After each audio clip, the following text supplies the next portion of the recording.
Over 1,000 Pokemon have been introduced since the start of Generation 1, all of them with their own unique stats, move pools, typings, and abilities.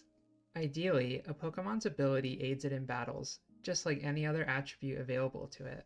Some Pokemon, like Goldengo, only have one ability, and yet that ability is so overpowered, so broken, that it defines what makes it an amazing Pokemon. Most Pokemon have one or two normal abilities, and then a hidden ability.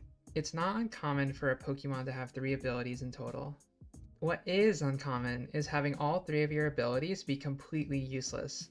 So useless that they can never possibly offer you a shred of help, even if you played 1,000 games with them. This brings us to our protagonist of the story, which is Rhydon. From Generation 6 to 8, which spans over 9 years, Rhydon has had no use in competitive singles for any of its 3 abilities. Its 3 abilities include Lightning Rod, Rockhead, and Reckless. Let's take a look at Lightning Rod first. Lightning Rod not only gives you an electric immunity, but it also raises your special attack by 1 stage when hit by an electric type attack. Since Rhydon is indeed a ground type Pokemon, the immunity provided by Lightning Rod is effectively useless. It also boasts a pitiful special attack stat of 45, which would honestly need like 6 Lightning Rod boosts to feel remotely viable.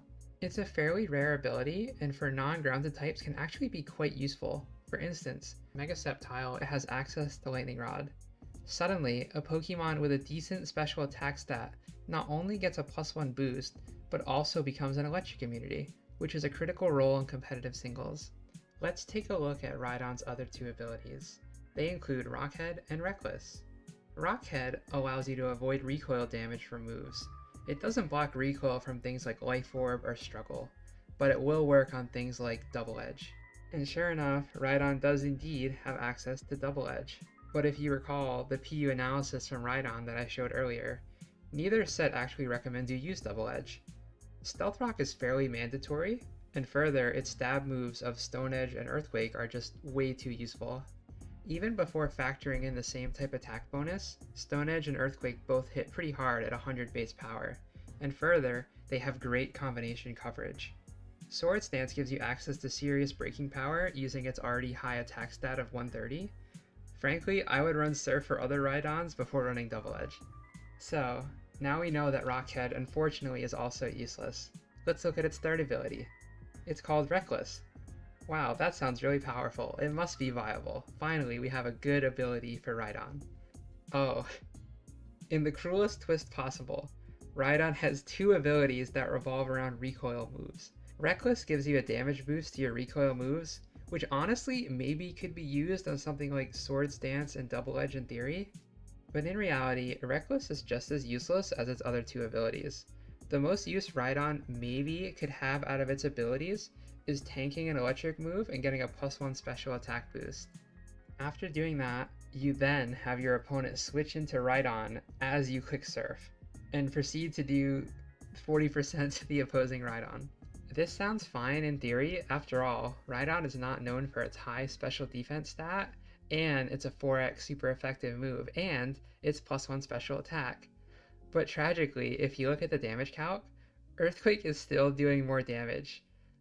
Even without its abilities, Rhydon saw serious viability in lower tiers during this stretch of time. For NU in Generation 7, Rhydon currently sits at B+ in the viability rankings. And actually in ORAS, it does even better, where it has an A+ ranking on the VR. Generation 8 saw it fall slightly, with it currently holding only a B- rank in the NU viability rankings. Nonetheless, it's viable in all 3 generations. Not much changes for its sets between Gen 6 through 8. In some generations such as 6, you may see Mega Horn be ran instead of Swords Dance. This deviation in set is mostly to hit common Pokemon that wall both Stone Edge and Earthquake, Pokemon like Claydol and Torterra. It's further important to note that Double Edge just doesn't hit anything for super effective damage since it's a normal type move. Because of this, for 9 years it was simply never a viable option for a 3rd attack to use. If you recall earlier in this video, I mentioned it had 3 inviolable abilities from Generation 6 through 8. With the advent of Generation 9, it finally broke this curse. Generation 9 implemented the Terra mechanic as its generational gimmick. With it, Rhydon can suddenly Terra to a Water or Ghost type and make actual use of one of its abilities. As you can see, Lightning Rod is always the recommended ability for Rhydon in Gen 9 PU. This is because you can finally have an electric immunity without being a ground type on Rhydon as well. The two best electric types in this tier are Palma and Rotom Heat. With a Ghost Terra, you can be completely immune to both of Palmat's stab options. Close Combat is blocked by your Terra, and Double Shock is blocked by your ability. Rotom Heat faces a similar story. Rotom Heat already fears Rhydon since fire moves and electric moves are wildly ineffective to it.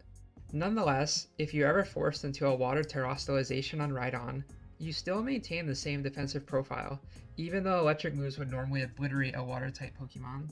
After nearly a decade of ability mediocrity, Rhydon finally found salvation.